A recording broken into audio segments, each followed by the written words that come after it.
So let's continue on and let's start talking about assess and mitigate the vulnerabilities of security architectures, design, and solution elements.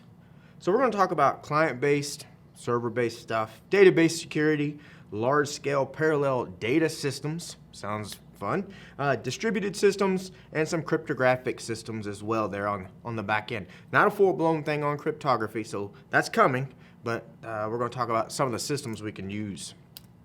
So when we're talking about client-based, we're talking about like desktops and laptops. Could throw mobile devices in here, but we're going to talk about vulnerabilities of mobile devices a little bit later on their own. So I didn't really want to throw it in here just yet. But we want to make sure it has a supported and licensed operating system that's running. All right, that's going to help us with our security.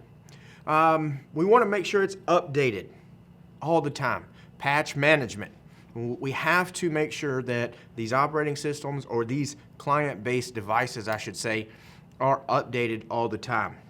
Verified, right? Make sure that what we're updating and what operating system and what applications are verified. And supported malware and antivirus capabilities.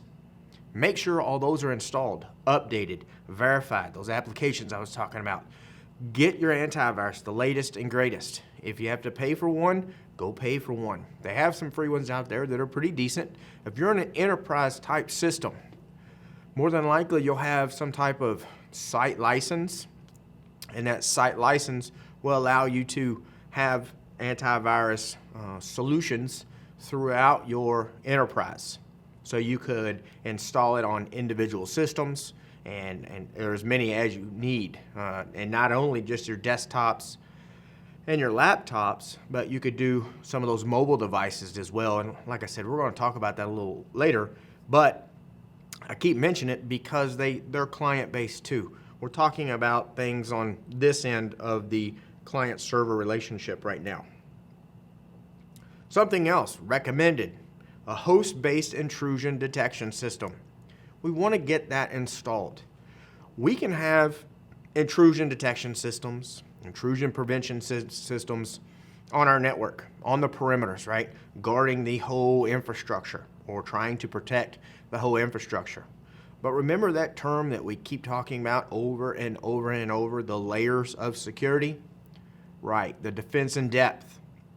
This gives us that defense in depth because we're all the way down to the client now.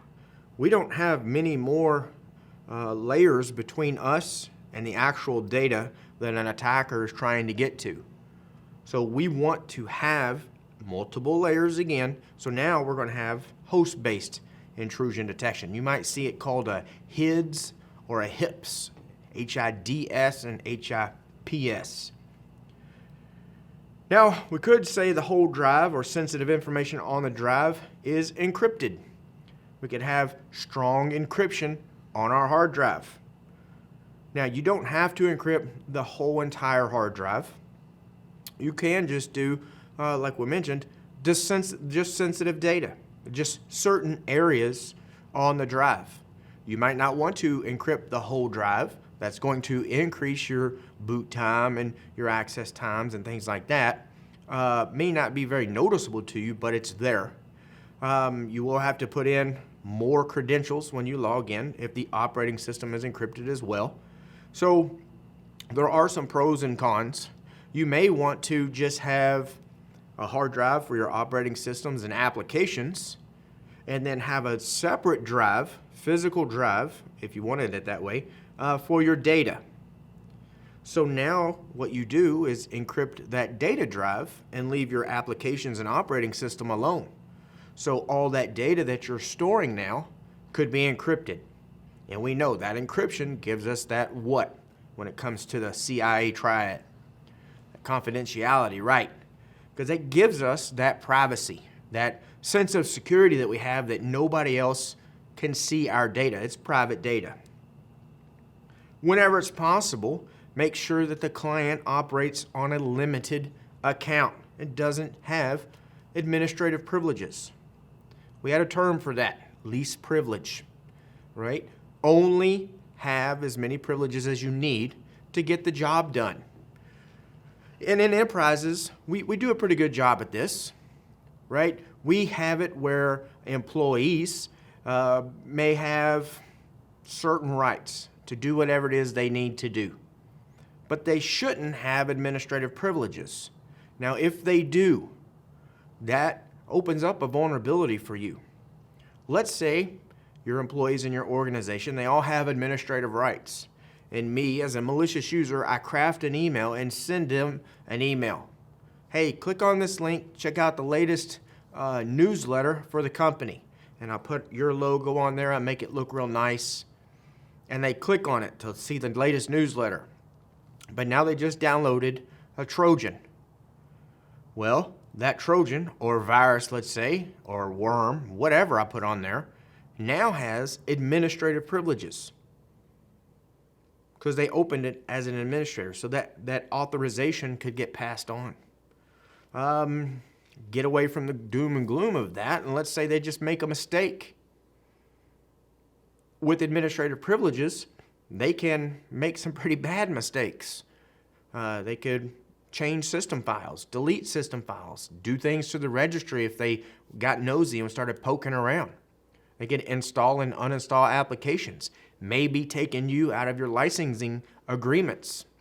And now your company is, well, it's considered breaking the law now because you're out of that license agreement that you had. You only paid for 100, and now you have this. Or maybe they bring in software that doesn't belong to the company and they got from a friend and they installed it on the computer. The administrative rights, that's a piece of cake. So we want to make sure they don't have administrative privileges. Now, whenever it's possible, a client system that's part of a continuous monitoring program and have it monitoring for vulnerabilities and patches. Always looking for this. We want to have this done without the need of an end user interacting with it, without them having to worry about this. Right? We could use like a network access control where before they attach, when they try to attach to the network, get on the network, it can check the health of that system. And it will go out and say, well, you do have the latest antivirus, but you don't have the latest operating system updates. So I can't let you on the production network. I'm going to put you over here in a holding VLAN or a temporary VLAN, a separate network where you can go get the updates. And once you're done, then you get on the production network, right? So it's trying to minimize our vulnerabilities that we would have in our production network. Changes to the operating system or having new software installed needs to be validated through an assessment process to determine any and all security impacts.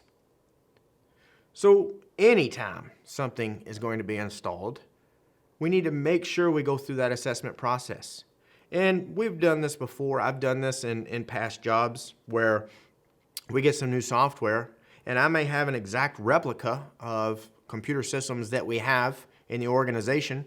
So what I'll do is install the software there first and test it and make sure everything is okay. Put it through that assessment process to see if everything is cool, right? To see if it's going to play nice.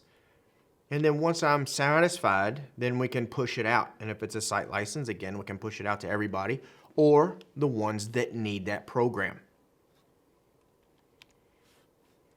Now, what about server-based, though? These are pretty popular targets for attackers, all right, because that's where the good stuff is. Now, I'm not saying clients aren't popular targets because they're pretty popular as well, because we know servers have been popular targets for years. This is what they went after first, because well, that's where all the good stuff was, but they're kind of shifting focus. Their ultimate goal is to get the data, say on a back-end server, but now they're looking for the lower hanging fruit. And when I say they, I'm talking about malicious users or attackers. So that low-hanging fruit could be an unpatched workstation, not the hardened server, but we can compromise this workstation and use it to authorize ourselves to maybe get into the server. And it doesn't matter how small we make that server, how hardened we have that server, patched and just totally secure, if I have go in with an authorized user or some authorized credentials. So how can we protect these server-based systems? Well, physical locations. We have to think about where they are. And we're going to talk about physical security here in a little while as well, but physical locations of where our servers are going to be. Do we put them in a dedicated room? Are they sitting on somebody's office desk? Are they in a secure location? What about access control? Kind of goes along with physical locations, right? Of who can get there, who can physically touch that server, the keyboard, the mouse, unplug it, steal it, right? We have to have good access control.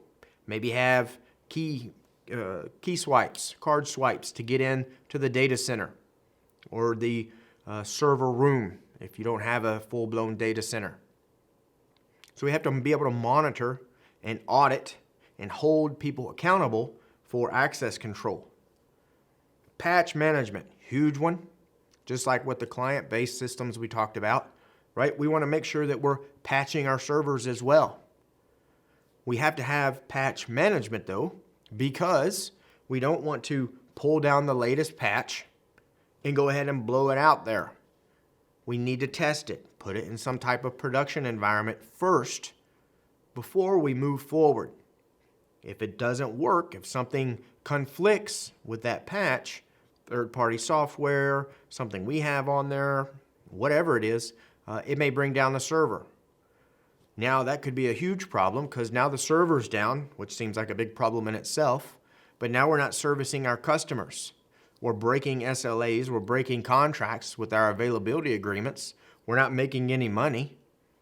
This could be a problem after problem after problem just compounding on itself. So make sure that we have some type of patch management in there. So once we apply it, once we test it and then apply it, everything would be good. And then on the back end, best laid plans, right? We need a way to remediate that back, roll it back if there is a problem. So have all that in place, have a plan in place before we have that. We could have network segregation. Put your servers off on a different network. Now, I'm not saying you have to go out and buy a new router and new switches and new firewalls and not a fully physical network, but we could do what? How could we segregate or segment our server systems off of our regular network? That's right, we could use VLANs, those virtual LANs. So we could set up a VLAN and have that be the server VLAN, and that only has server traffic now. And we want to maintain our data flows of how that information is moving throughout our server systems. So data flow control is what we need to talk about. And this controls, or they are controls between components that enforce the data flow to only required recipients. And it's also data flow control is how the communication is protected if we require that. So how it's going to get from where it is to where it's supposed to be, only to the required recipients, not necessarily everybody or unauthorized individuals. So with this, we have the concept of least privilege should be employed. Again, only required recipients. That way we can ensure that data only flows to authorized people or authorized recipients and authorized processes. Now about database security. And yes, you're probably right. You're probably thinking, well, you should have added that in with servers. Yes and no. It is a server. You're absolutely right. But with databases, we go beyond just the server controls, server security we just talked about, because databases are their own little beast, right? They are the targets because of the data that they hold. So there are some security things we need to talk about in there specifically for databases, like inference, aggregation, data mining and data analytics, and warehousing.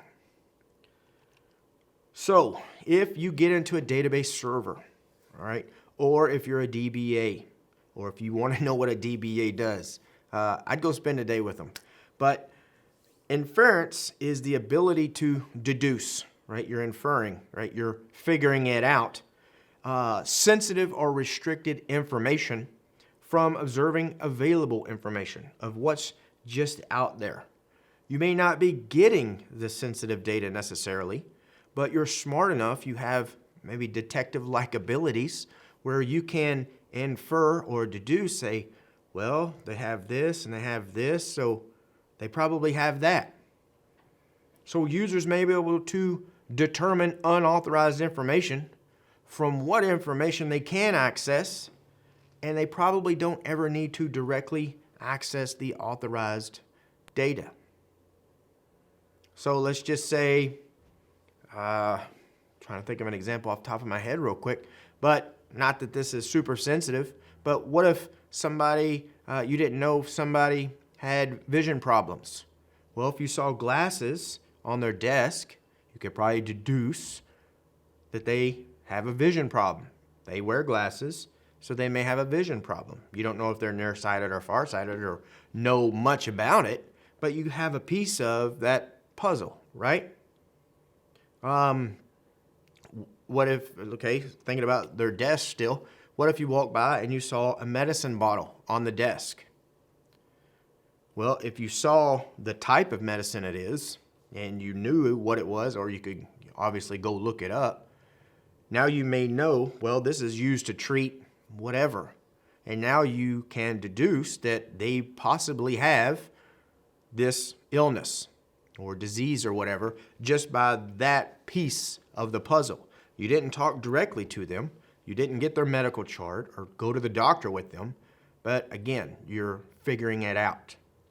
Now, this is one of the hardest threats to control because of things like that. You're thinking about, and not just you, I do the exact same thing, and a lot of IT professionals do this. They see the ultimate goal, right? So the ultimate goal in those scenarios would be, what illness does that employee have? So we're guarding that, right? We've got controls in place. We've got encryption on the files. We have the filing cabinet lock where it's printed out. It's in the doctor's, we secure that down. But we may not think about other ways to think about how to get there, like the medicine bottle. How are we supposed to control that? How would a doctor control that? You can't. You have to rely on the subject or the end user for that. Just like we would have to rely on the end user for something. So we got to spend time in the business. Get to know the processes so you can think outside of the box a little bit. Spend the necessary time with data or business owners on how they do things. And then kind of look at it from a different angle and say, well, if I knew this and that, I might be able to figure out your sensitive data. So what can we do to minimize that? What can we do to mitigate that? Maybe not give certain information out that could point back to this, or redo different processes. It just depends on what it is that you're looking at, but that's what inference is. And then aggregation. This is combining non-sensitive data from separate sources to create the sensitive information. So us, as IT pros, security practitioners, whatever label you want to wear that day, we need to understand the fields and the types of information that's present in the database.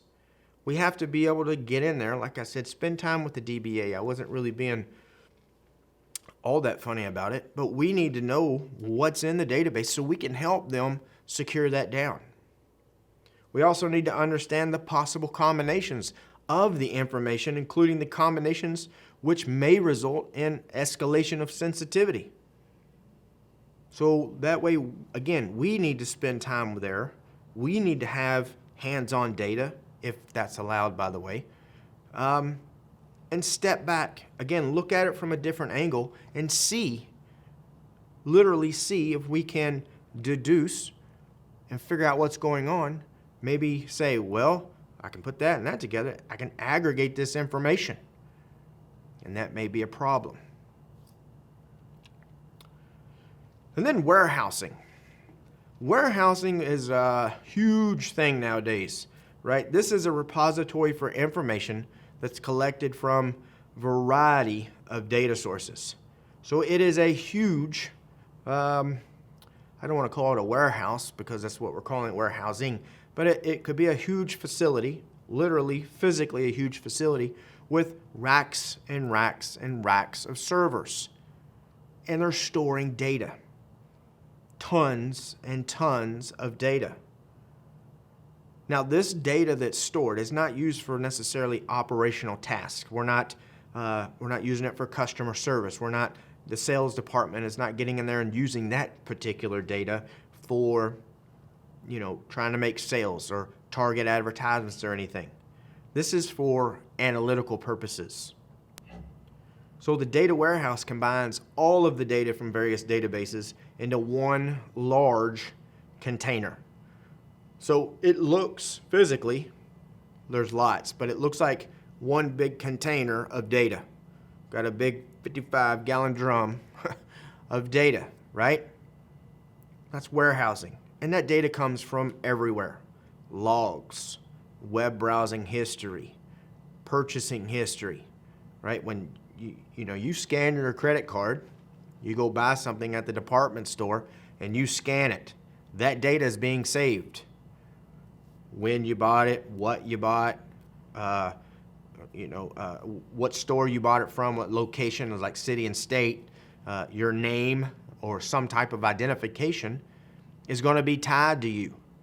All those transactions, they warehouse this stuff because they need that data. So what do they need that data for? This very thing right here, data mining and data analytics. Data, you hear that on TV all the time, right? Data analytics. We have data analytics because now we know this and we know that. And they do. This is discovering information in those warehouses by running queries on the data. All right, so we have that huge repository and we're going to start running query, asking that data questions. So a large repository, that warehouse is going to be required. That's why we have to do the warehousing first. And then we're going to run these queries to look for relationships, patterns, trends in the data warehouse of, well, I see every Saturday, Steve goes to this department store and he gets this, this, and this. So maybe on Thursday or Friday, we can send an ad for something. I'm not saying, let me give us an example here. Let's say Steve goes to the store and he's going to buy some hamburgers and some hamburger buns and maybe frozen French fries. He buys that every weekend because he grills out every Sunday for the games. All right, so he has that. So we see this pattern. We see this trend. So what we may do, like on Thursday or Friday or Wednesday, we could send Steve an email or an advertisement somehow, even in the mail, printed mail. Send an advertisement, and we're going to advertise things that go with hamburgers and French fries or chips or something like that. He may get an advertisement for soda, for hot dogs, for the deli of that department store or grocery store, for potato salad, maybe some sales for baked beans, picnic equipment, plastic cups, bags of ice. What else goes with outside? Charcoal, if he has that type of grill. The gas, maybe he has gas grill, gas containers, the things we clean our grill with. Patio furniture, right? Brand new patio furniture. That would look good outside when you're grilling and have everybody out. So they look for these patterns and these trends so they know what to send you. I had a friend on Facebook, right? And one day she said something about she did not realize this one particular department store was tracking everything she was doing, right? She just had a baby. They knew this. They figured it out from the trends because what she was buying beforehand. So they started sending her ads and emails about diapers and wipes and the onesies, right? The little baby outfits, little socks, and looking forward, cribs and strollers and everything like that, because they knew from data analytics that she had just had a baby, and they even knew if it was a boy or a girl, just from all of this data that they are collecting. So they could have got that data from her credit cards. If somebody signed her up on the registry and people were scanning things on the registry, they can tie that back. They may be able to get stuff from the local hospitals. You have to really step back and think about the amount of data that's out there that's flowing through the world that these data analytics take into consideration. All this data mining, they're just grabbing everything they can. And if they don't need it, they just won't use it. But they may, right? Because they're going to have analytical techniques, and it's taken from the fields in mathematics, statistics, cybernetics, and genetics. I mean, we're talking some high-level stuff here, things that are beyond me, right? I'm no genius mathematician. These folks are that come up with this data analytics. That way, they know what you need, probably before you do. And it's going to get to the point pretty soon where they're going to know when you're out of milk and when you're out of soda and when you're out of water and bread and eggs and things that you're going to need. And they might just start shipping it to you. And here comes the drones, right? Now I'm getting off topic there, but that's analytics. They're going to know, or they do know, what you need. That's why they're looking for those patterns. Now we also have large-scale parallel data systems. Now these take large amounts of information, kind of like what we've been talking about, but they break it up. They break up the processing of this information to separate systems. They're like they're spreading the love around, right? I've got a big task to do, but if I can get some help, and you can help, and they can help, and you can help, we can do it faster, right? It's more efficient. It's quicker for us on the back end. Right? We see those math problems all the time, right? If John can dig a 2-foot hole in 1 hour, how fast can John, Mark, Steve, and Larry dig the same hole, right? 20 minutes or whatever. Same thing here, parallel data systems. Now, bad thing about these is that since we're spreading the love around, we have communications to this system and this system and this system and this system. Vulnerabilities are shared by everybody now. So if we get or give information to somebody that may have a vulnerability, that may introduce a vulnerability to us. I've probably said it before, but you're only as strong as your weakest link. We have lots of links in this one, depending. May have 4 or 5, may have 2. But if they have a vulnerability and I don't, that makes them the weak link, and they may compromise me now. So we have to be mindful of that when it comes to parallel data systems. And then we also have something called distributed systems. These guys have been around for a while too. It's kind of hard for me to jump on board with this one just because I look at it from a security standpoint. But cloud computing, they outsource IT infrastructures all the time, storage all the time, or applications to third-party providers. Now, what distributed systems do is they imply a geographic diversity of your computing resources. So we could have them in different regions, and we're servicing our customers more efficiently that way. So the goal of cloud computing is to allow large providers to leverage their economies of scale to provide computing resources to other companies that typically pay for these services, and they're based on their usages.